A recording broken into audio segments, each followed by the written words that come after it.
Welcome to this episode of End of Life Conversations. I'm Reverend Wakil David Matthews. And I'm the Reverend Mother, Ana Luisa Armendariz.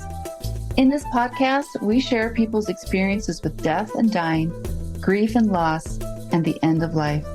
Every episode, we are so honored and blessed to share stories with amazing, compassionate, and wise guests. So let's get started. On today's episode, we're looking forward to our conversation with Libby Carr. Libby has been an environmental and political activist for much of her life. It was when she had her first big job, working for the Sierra Club, that she had her near-death experience while on the whitewater raft trip on the Snake River. This happened in 1972, and several years before, much had been written about this phenomenon. She lives in Songaia Co-housing, an intentional community in the Seattle area. Welcome, Libby. Hey, thank you very much. Great to have you here. Thanks for coming and being willing to tell your stories. So we always like to start with the question of when you first became aware of death. Well, other than the usual ways of growing up and having relatives, along the way die, but my parents were still with me, nobody really close to me. So I guess my first real conscious awareness was my near-death experience in 1972. That I shared an essay with you about it that I was finally able to write after 50 years later of wanting to tell that story. But I was certainly, for many, many years, just could not find words to feel like I was adequately expressing what I experienced. And that's one of the things that many people who've had a near death experience say is that there are no words to really describe it. Yeah, I've read that, and I've read some books that talk about the different things people have gone through. It seems to be, as you said, at that point in 1972, there Right, really wasn't much being said about it. But now there are whole books written about it, and it's very fascinating. right. Which has been so wonderful to see. Raymond Moody, who's the psychiatrist who wrote Life After Life and the book we're all referring to, was published in 1975. So for 3 years there, I was really in a conundrum because for several years prior to that, I had worked at McLean Hospital on the admissions ward, which is the country's oldest private psychiatric hospital. And while I was working there, I took a course through the Harvard Extension program in psychology. So I was very well steeped in traditional Freudian psychology, and I was the psych aide who had the keys where we locked people up for hearing voices. Wow. Oh, wow. So I was very reticent to talk about my experience for fear of being labeled as crazy. And I knew firsthand what that looked like, but from the other side of Sure. the key. Mm-hmm. Yeah. Right. Yeah. So tell us how this death experience has impacted the rest of this life that you've led, and how you have managed to finally have the words to write what you wrote. Yeah, Yeah, maybe yeah. tell us the story if you want. Yeah, I was in a course on spiritual direction about a year and a half ago. And the first writing assignment was to describe the spiritual touchstones of your life that have led to your current spiritual belief or outlook. And for some reason, that was finally the right question for me to write about my Mm. near death experience. And then the other two much shorter pieces of writing after the first one is the second one is about the my mother who had died 2 weeks earlier paid me a visit, and we had a Mm. conversation. And then a number of years later, I had a very vivid dream 2 years in a row about my angel asking me about how do the reindeer fly, and that's the real story Hmm. on how that whole thing got started. So, all three of these events, and especially, of course, the first one with my near death experience under the raft, have very much informed my spiritual outlook at this point in my life. Would you like to tell us more about that story? How that happened? You mean the near death experience and how that affected my Yeah. spiritual outlook? Or just, Yeah, yeah. yeah, The story itself, I mean, we were both able to read your essay, but sure, I think it'd be nice to share with the sure. audience. Well, the basic thing that happened was this is soon after I graduated from college at the University of Oregon in Eugene, where I grew up. I had a job lined up working for the Sierra Club. So I came up, and my job was to help Brock Evans, who was the Northwest rep at the time. And he had a float trip he was supposed to go on with members of the Army Corps of Engineers who wanted to put a dam on the last section of the Snake River, and the conservationists didn't want that dam placed. So we hired an outfitter and had three large pontoon rafts of people in this party who had come to see the canyon. And the night before, we all gathered up and had a potluck dinner and had a good time and got to know each other. And the guy who was there were three congressmen and their staffs on this trip because the bill was in front of their committee. And so they saw this as a great opportunity to come out to see if this canyon was worth saving or not. So that was sort of the Wow. scene that was set, and I was representing the Northwest office of the Sierra Club. But when I got there and looked at the canyon, it was obvious that the canyon could speak for itself.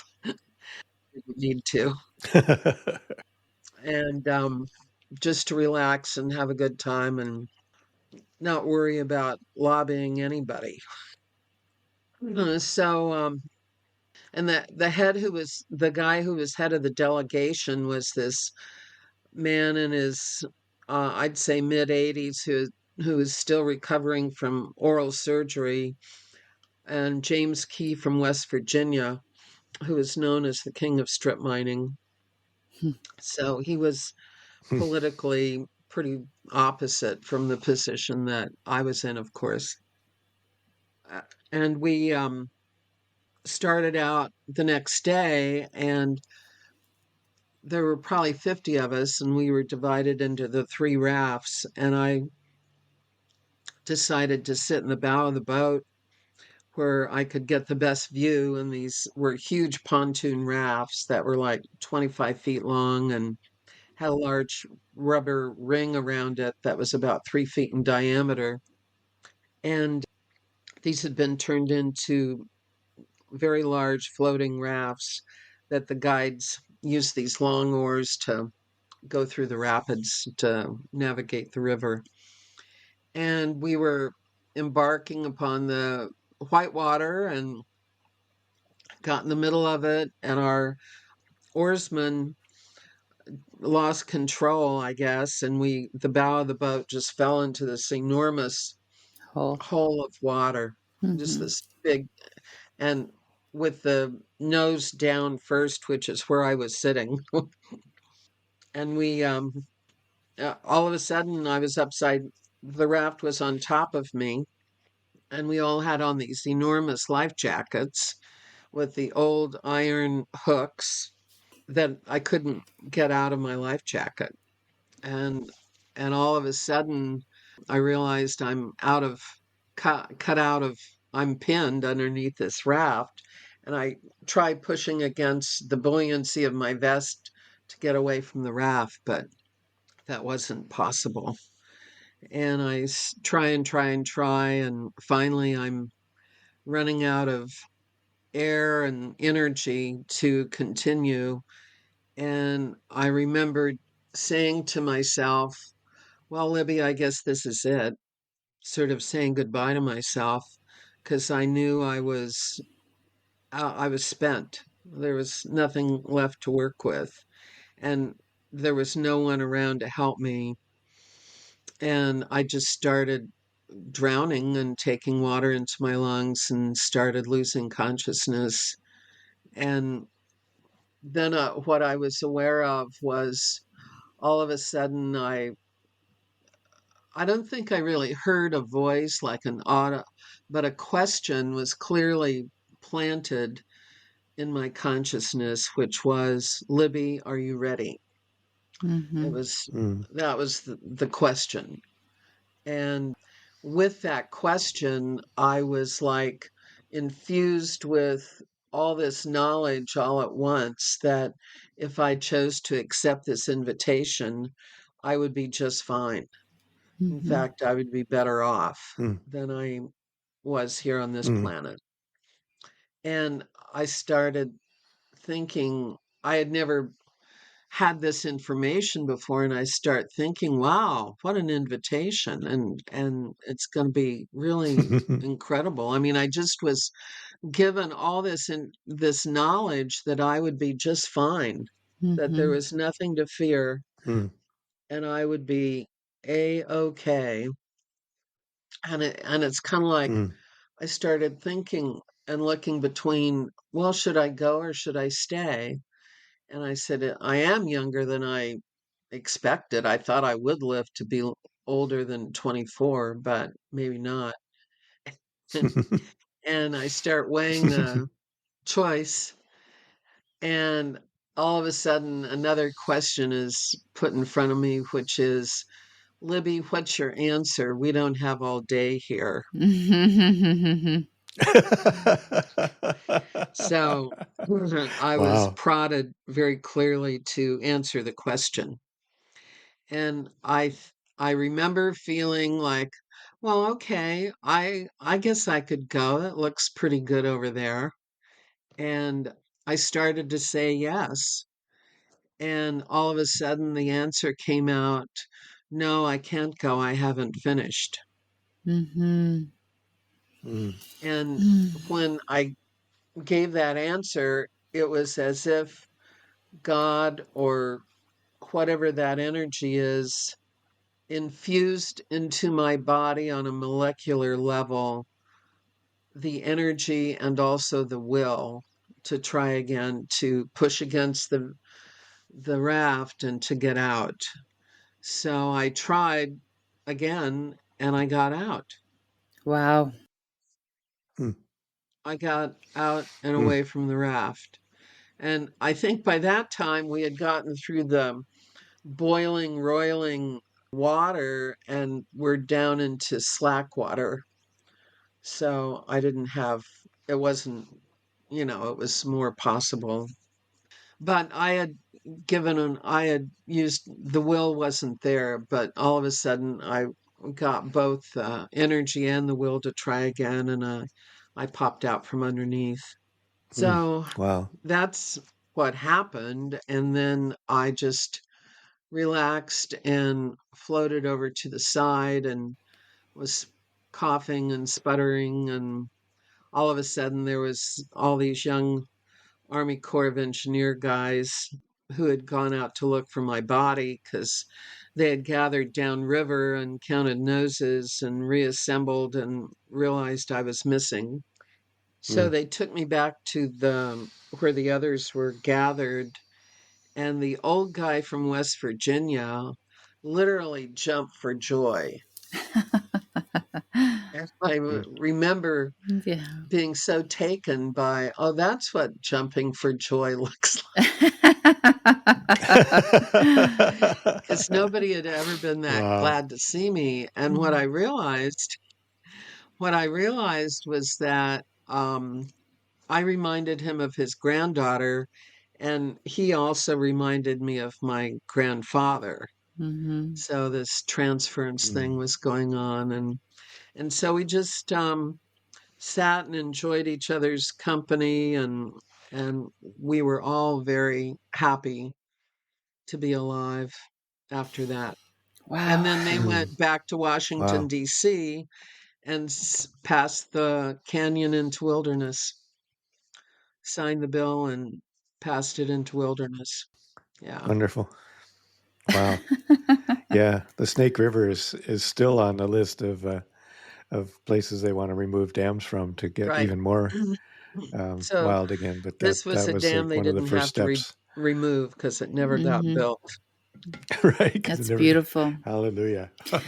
Wow, what an amazing journey, Yeah. you know? Yeah. Yeah. Yeah.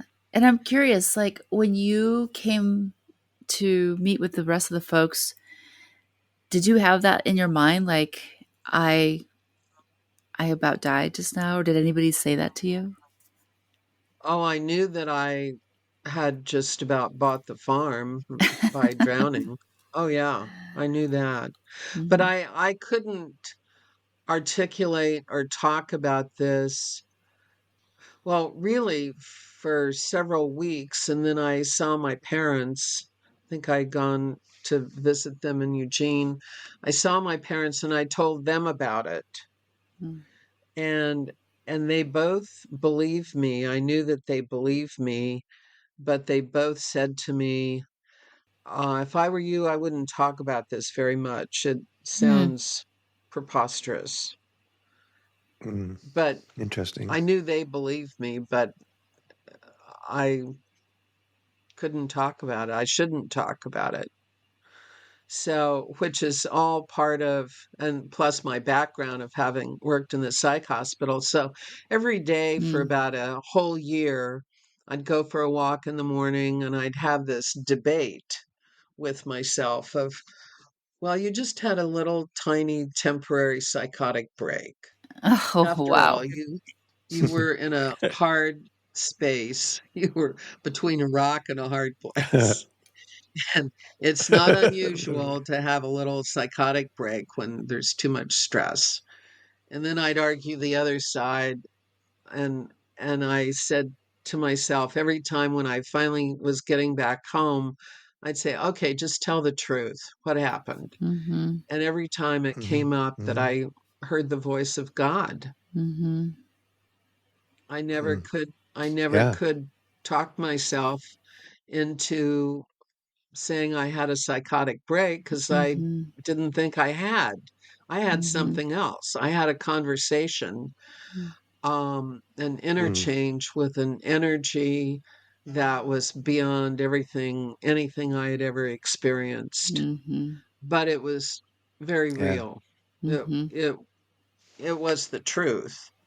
So after Sure. asking myself for about a year that same question and having that debate and driving myself crazy, I finally said, well, just shut up and live your life, stop having the conversation Hmm. with yourself. And then a year or so later, Mm. when I read Moody's book, Life After Life, which is about 100 interviews of his interviewing and drawing conclusions and of about 100 people who all of whom had had near death experience and became the first scientifically done researched writing in the modern era. I mean, there's writings about NDEs in the Bible and other places from Hmm. many other documents, but this Hmm. was in terms of the popular literature in the present day. So I just bawled like a baby all the way through that book because I Wow. finally found my tribe Hmm. and some Hmm. All right. confirmation that I had not had a psychotic break and that I had experienced something and that I wasn't crazy. Hmm. Yeah. That Wow. is powerful. It is That's so important, important. yes, because Yeah. once there's a community and language emerges to define and share this experience, it's the collective benefits from this, right? So I'm so glad you read that book and you have your story and you're not psychotic. Yeah. Right. Yeah, yeah. So then the people who wrote that book, not around that period of time or not long afterwards, started forming an organization called the International Association for Near Death Studies, Mm-hmm. IANDS, Wow. IANDS. And the first chapter of that group was in Seattle. And I had happened to Mm, heard one day an interview on the radio with the woman who was head of it. So I tracked the group down and started going to their meetings, which were monthly. And for people who had had a near death experience where they would come and tell their story, as well as for anybody interested in hearing about this. mm, So that's I've attended their meetings now for 35, 40 years, and Hmm. and they're still wow. going. Yeah. So so naturally I've came to hear a lot of people's stories, and two of the people in that group, neither of whom had had a near death experience, but they were very interested in the subject. He was an oncologist and she was an attorney.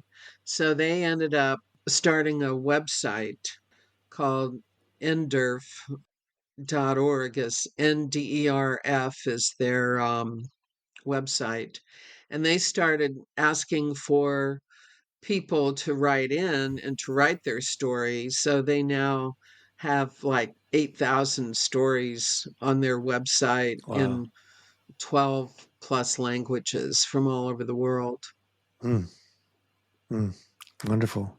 Yeah, we'll put that Mm-hmm. in our notes, our podcast notes as well. So great. Thank you. Well, tell me a little more about how does this affect your life now? How does it affect what you do or how you look at life, maybe? Well, the biggest thing it did for me was it removed my fear of the other side. And I had grown up when this happened to me. I was questioning whether or not there was a God, and, my religious background, which was Presbyterian at the time. And I came to see religion per se as which flavor ice cream do you want? You want chocolate or vanilla or strawberry, an Mm-hmm. Episcopalian, a Baptist, a Congregationalist, whatever. And that was okay to be in a particular denomination, but that wasn't the real conversation. The real conversation is Hmm. what happened, what I was engaged in underneath the raft. And Hmm. that had all of a sudden become a very personal experience. And so I became much more interested in that conversation of with whatever that entity was, because that's where I would be headed. Mm-hmm. Mm-hmm. That Hmm. was Yeah. where I was going. In fact, that's where we're all going. And that all I knew was it was going to be fabulous. And Mm-hmm. but without having to worry about earning a living or paying taxes or, a lot of the Mm-hmm. negative aspects here. But it was and the other thing it took me years to think about this and to articulate it. One of the other things I became aware of was that it's analogous to school, Learning. that you have to come back over and over to this life until you have a certain level of proficiency in the lessons of Mm. to love, to grow, and to forgive. Mm-hmm. Ah, And yeah. that you get to come back here and do it again until you have a certain level of proficiency in those areas. And then you can graduate and you're going Mm-hmm. somewhere else. Mm-hmm. Mm-hmm. So Ah, Yeah. nice. that was Yeah. another Yeah. major issue. Libby, I just had a thought though. Not everybody has a near death experience and don't Right. have this kind of like clarity about what we're doing. Why do you think that is? what brings some of us to those moments that it shifts us so completely, and to many others it's like, I don't understand what you're saying, and death is feared, the other side, I mean, it just occurred to me, what changes for some of us. Well, I think this is all my intuitive interpretation. First of all, the writings going on these days, the research going on these days, I've heard a number of places about 17% Mm, of deaths that occur are from people who describe having had a near death experience. So obviously, those people Mm, perhaps quote unquote died by all outward signs, but they came back and they lived to tell their mm, story. So this implies that a lot of other people didn't die, they stayed gone. mhm, They mhm, stayed on the other mhm. side. So your question is, why do some people have NDEs and others don't appear to? mhm, Or maybe have that awareness. I think maybe that's the other part of it is gain that mhm, awareness of what you mhm. gained from the NDE, that it's, I love your word, it's Yeah, fabulous. It's going to be fabulous, you know? Yeah. yeah. And also, I'm so sorry to interrupt. I was just going to say, like, Wakil, you're right. Like, 17% of folks have said yes, it was a near death experience, and there are other ways to get to this kind of clarity again, this view of the other side. Because I'm going to say I had a very similar experience, but not through near death. It was through a dream. And I too heard that Right, voice and said, "Are you ready?" And, in that moment, I remember thinking, yes, I am. And then there's another part of me. This is when my children were really young. And in my thoughts, I said, "Oh, but who's going to tell the stories? The stories are going to disappear if I go right now." And then I said, "No, I can't go yet." And it was like, whew, and it was completely like my dream was done, right? But I had this exact sense that you did. It's like, yeah, it's fabulous. right, Like I would so love to go, but I have work to do. So maybe, right. And that's called a lucid dream. And mhm, there's been research on that of a lot of people having experiences, be it a dream or some sort of moment of heightened lucidity mhm, that where they have that a similar conversation. So I Yeah. absolutely have heard and believe that it doesn't take having to actually have a flatline experience.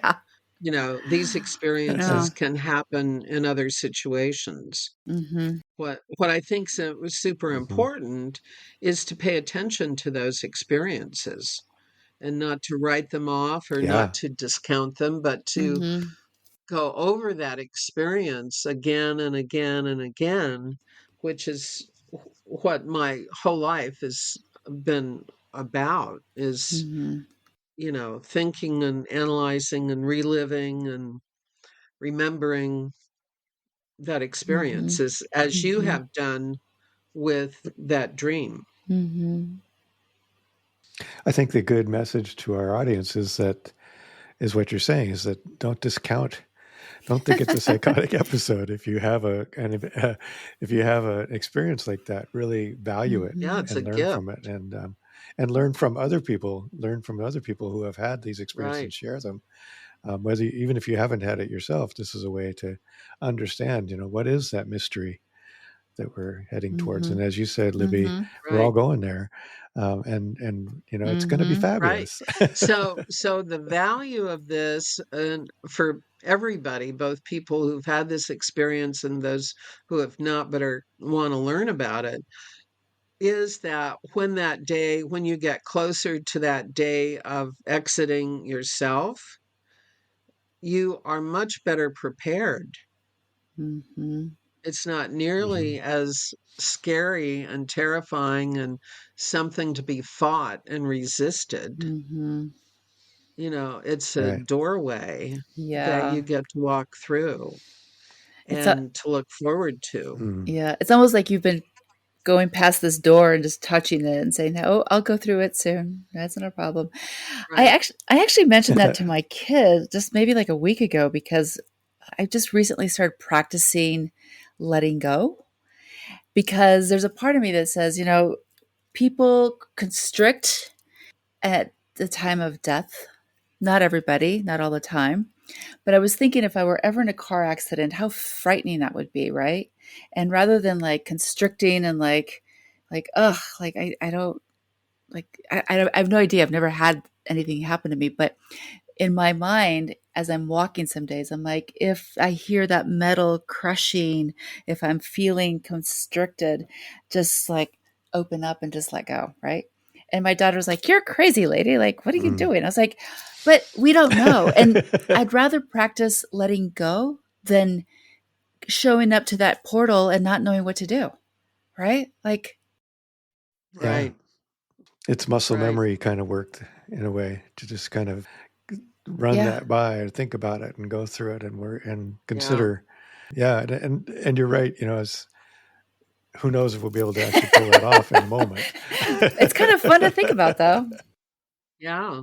So I want to say something that you alluded to, Ana Luisa, so when I was in that conversation under the raft, Libby, are you ready? And I started to say, yes, I want to go. And then comes out of my mouth, no, I can't go. I haven't finished yet. Hmm. That's what puzzled me the most is why Mm. did I say that? That Hmm. wasn't the answer I was going to say. And it took me several years, and I realized that was my daughter speaking, who needed Mm. me to be her mother, which is Mm-hmm. what happened 8 years later. Yeah. I just got goosebumps. Wow. Yeah. Yeah. I believe that. Yeah. So so that was um Molly needed me as her mother vehicle, Yeah. and that's what happened. And so I think that if you've taken care of your business Mm-hmm. and then that day starts, to come at whatever Approach. age, yeah, then to me, it's the awareness of taking care of business all along the way. So when you finally do face it, you've got no regrets and you don't have to fight it. Mm-hmm. Mm-hmm. You don't have to Yeah. resist. You, in Yeah. fact, can welcome it. It's a Yeah. day of joy. Mm. Well, I love that too. And I love also, that. there's some written documentation of Buddhist monks who have proclaimed that they are ready to go and they will go and they literally die. And Right, that's the same thing. I wonder if they've been doing the practice, they've been doing their right, work, they've been taking care of business, and they have that sensation because they've been standing at that portal, making sure it's there. I'm here. Like, I like this, Libby. I like this conversation quite a bit. It's a great Yeah. reminder. I yeah, gotta keep touching that portal. I gotta yeah. write down these stories because that was the whole Yeah. point of Yeah. me sticking around. Exactly. Right. Well, and I think we talked a little earlier before the recording of the book that you wrote, Livy, and that you said really the point of mentioning that is that it's one of those things that you needed to get done. Hmm. It's just recognizing the things that you want to do. Don't Hmm. put off those things, those stories, like you're saying, Ana Luisa. Hmm. Get those stories written. Take care of those things because we don't know. It's as Bodhi says, we're all going to die Yeah. and we don't know when. But that mystery is but being in that space of acceptance of the mystery, acceptance of whatever it might be, is really a beautiful reminder for all of Hmm. us. So great, Livy. This has been a really great conversation. Really appreciate you Thank coming on and you. talking to us about this. Is there anything else you wish we had asked you? One of the things that I can do now that I've spent a lot of time remembering and working on this experience and integrating it into my life is I'm happy to talk with people who are terminally ill or their family Hmm. members and share my story, share my experience.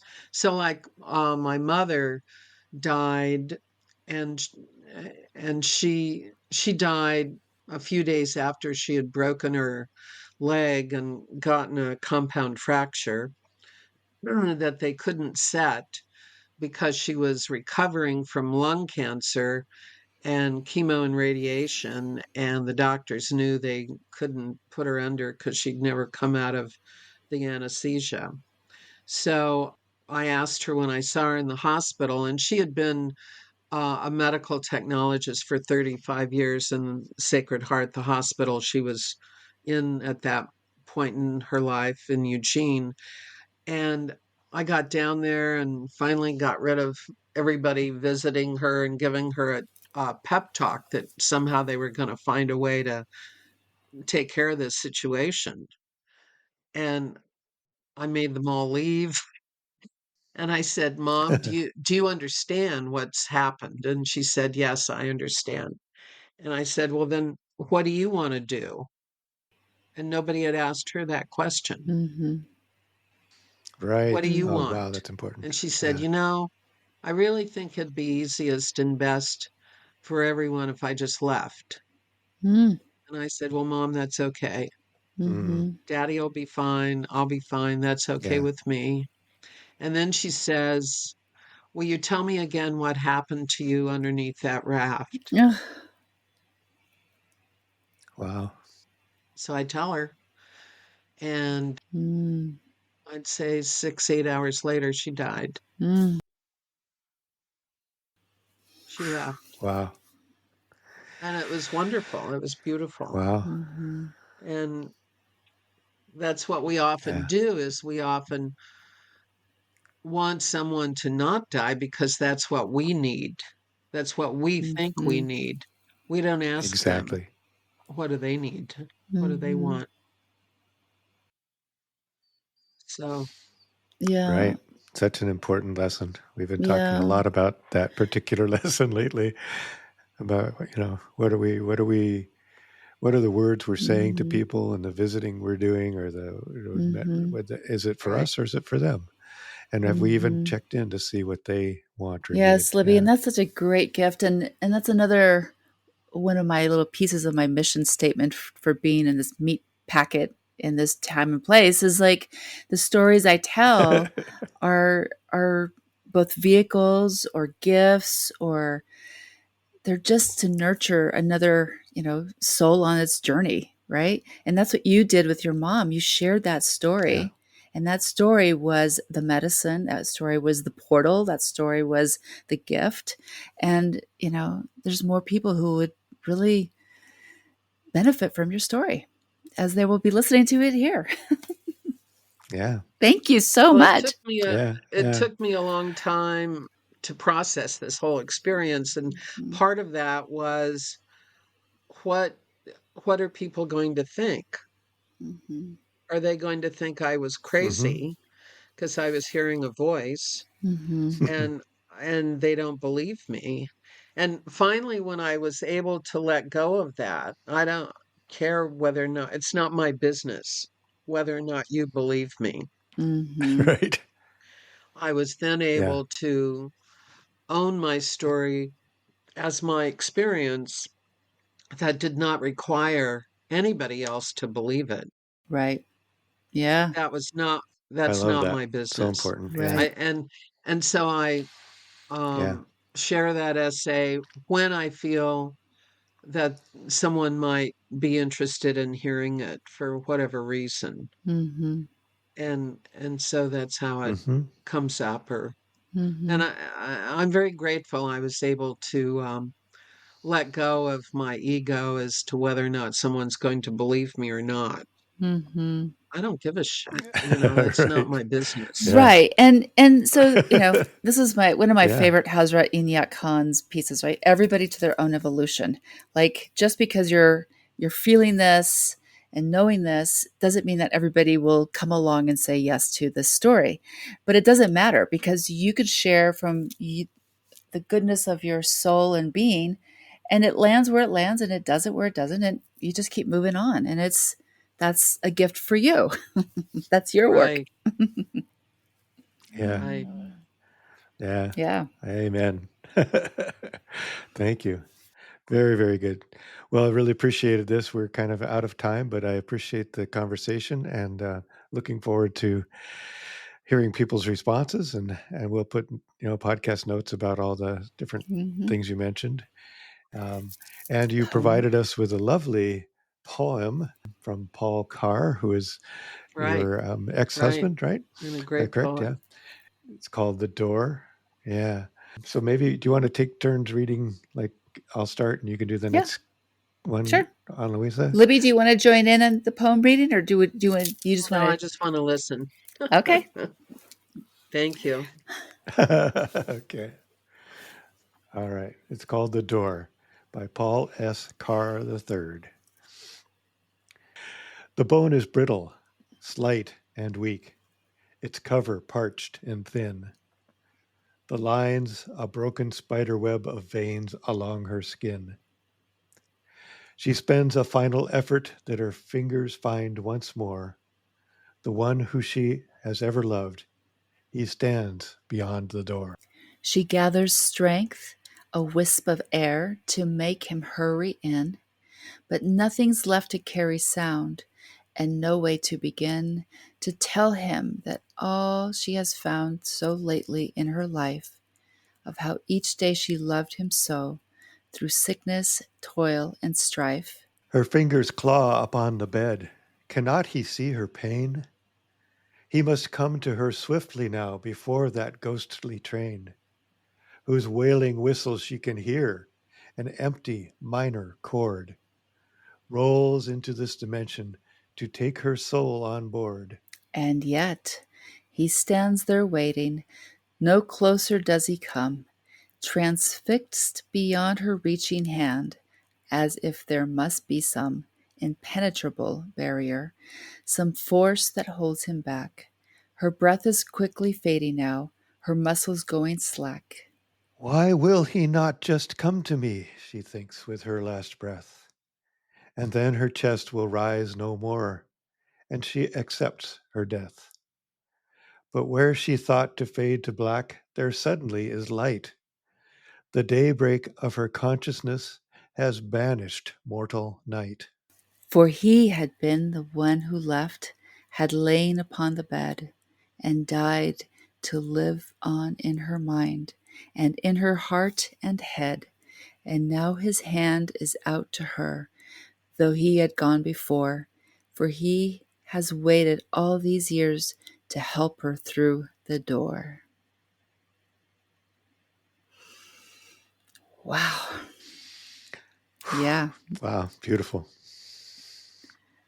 You okay, Libby? Yeah, yeah, it's pretty intense. Yeah, And thank beautiful, you for sharing this beautiful. beautiful missive from your ex-husband. Right. And thank you to Paul for Hmm. allowing us to His publish it. best Yeah. work, in my opinion. Wow. Well, thank you again. We really appreciate you and all that you do and your sharing. And we'll be in touch. Thanks so much for joining us on the End of Life Conversations. We appreciate you and look forward to sharing our stories. Thanks to my daughter Lucero and Nico Rush, who have cheerfully assisted us as our editors and tech support. Additional resources, transcript of this episode, and links to our social media will be in the podcast notes. Yeah, thank you so much. And please subscribe, tell your friends, follow us on social media, and consider supporting us through Patreon. We want to acknowledge that the music we are using was composed and produced by Charles Heastand.